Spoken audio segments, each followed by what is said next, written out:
सगळ्यात आधी तुम्ही ही कचोरी बघा किती मस्त खुसखुशीत तयार झाली की नाही. विशेष म्हणजे ही कचोरी बनवताना आपण एकही थेंब तेलाचा वापरलेला नाही आहे किंवा मैदा वापरला नाही आहे. आणि त्याचबरोबर मस्त चटपटीत एक झटपट होणारी चटणी बनवली आहे. ही चटणी आणि ही कचोरी तर आमच्या घरी सगळ्यांना खूप आवडली. तुम्हीसुद्धा नक्की ट्राय करा. चला मग झटपट रेसिपीला सुरुवात करूयात.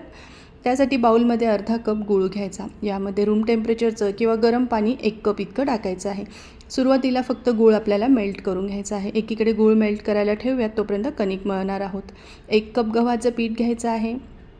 यामध्ये पाव कप बारीक रवा टाकायचा. महत्त्वाची टीप आहे, इथे बारीक रव्याचाच वापर करा. चवीनुसार मीठ टाकायचं आणि अर्धा चमचा ओवा हातावर क्रश करून टाकायचा. तुमच्याकडे जाड रवा असेल ना तर तो थोडा मिक्सरला पल्स मोडला फिरवून मग वापरा, म्हणजे कचोरी मस्त खस्ता तयार होते त्याने. आता 2 मोठे चमचे यामध्ये साजूक तूप टाकायचं आहे. तूप टाकल्यानंतर व्यवस्थित हे तूप या पिठाला व्यवस्थित मिक्स करायचं.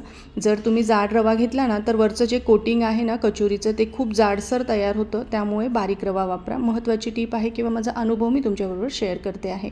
आता यामध्ये ना रूम टेम्परेचरचं थोडं थोडं करत पाणी टाकून घट्टसर याचा गोळा मळून घ्यायचा आहे आणि आपण हा रेस्ट करायला बाजूला ठेवूयात. आता चटणीसाठी जे गुळाचं पाणी आपण तयार केलं आहे ते कढईमध्ये घ्यायचं. यामध्ये 2 मोठे चमचे आमचूर पावडर, 1 मोठा चमचा कश्मीरी लाल तिखट पावडर, अर्धा चमचा सुंठ पावडर घ्यायची आहे. त्यानंतर अर्धा चमचा काळं मीठ घ्यायचं. आता यामध्ये अर्धा चमचा भाजलेल्या जिऱ्याची पावडर टाकायची आणि याला चांगलं मिक्स करायचं आहे. आणि लो टू मीडियम फ्लेमवर आपल्याला याला 3-4 मिनटासाठी उकळवून घ्यायचं. लगेचच ही चटणी आपली तयार होते, मस्त घट्टसर होते. चवीनुसार थोडंसं मीठसुद्धा टाकलेलं आहे. आणि हे बघा इथे आपली चटणी मस्त रेडी झाली आहे. हिला छान थिकनेसपणा पण आलेला आहे. आता एका बाउलमध्ये काढायची आणि गार करायला ठेवायची. ही चटणी तुम्ही एकदा नक्की ट्राय करा. हलवाई लोक याच पद्धतीने ही चटणी बनवतात, अगदी झटपट तयार होते. आता आपण आधी सारण तयार करूयात. तर सारण करण्यासाठी मी काय केलं होतं, सकाळीच 4 बटाटे उकडवून गार करून त्याची साल काढून घेतलेली आहे. आता यामध्ये पाव चमचा हळद घालायची आहे. त्यानंतर 1 चमचा लाल तिखट टाकायचं. त्याचबरोबर 1 चमचा धना पावडर घ्यायची आहे. गरम मसाला अर्धा चमचा टाकायचा आहे.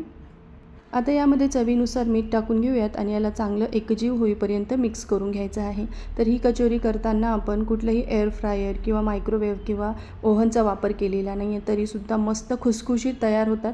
आता सारणासाठी ना कढईमध्ये 2 छोटे चमचे साजूक तूप, अर्धा चमचा जिरे, अर्धा चमचा बडीशेप, त्यानंतर 1 हिरवी मिरची अगदी बारीक कट करून टाकायची आणि अर्धा कप फ्रोझन मटार टाकायचे आहे. हे मटार चांगले आपल्याला यामध्ये परतवून घ्यायचे आहे. तर 1 इंच आलं होतं ते असं वेळेवर किसून टाकायचं आहे. आलं आवर्जून टाका, याने या सारणाला चव खूप छान येते.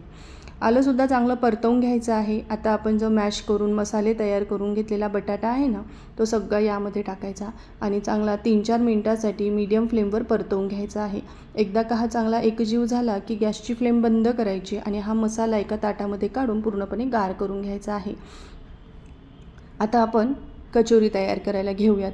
तर या ठिकाणी बघा आपली ही चटणी मस्त गार झालेली आहे आणि आपलं सारण किंवा आपलं पारीचं मिश्रणही मुरलेलं आहे. याला थोडंसं आहे ना हाताला तूप लावून मळून घ्यायचं आहे.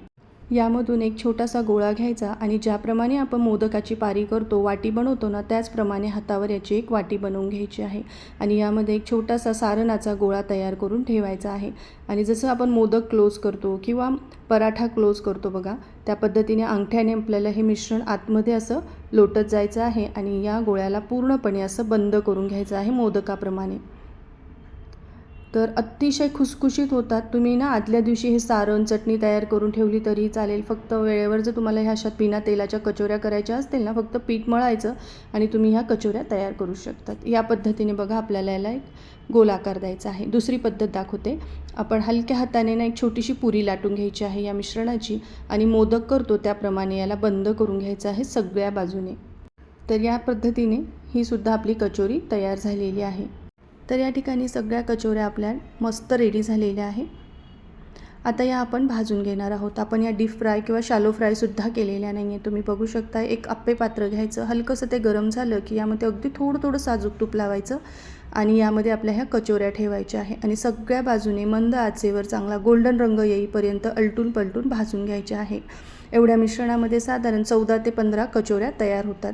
थोड्या कमी अधिक होऊ शकतात आणि एक बॅच भाजण्यासाठी मला साधारण 10 ते 15 मिनटं लागले होते. वेळ थोडा कमी अधिक लागू शकतो. फक्त एक लक्षात घ्या, सगळ्या बाजूने ह्या व्यवस्थित भाजायच्या, बिलकुल कच्च्या राहू द्यायच्या नाही आहे.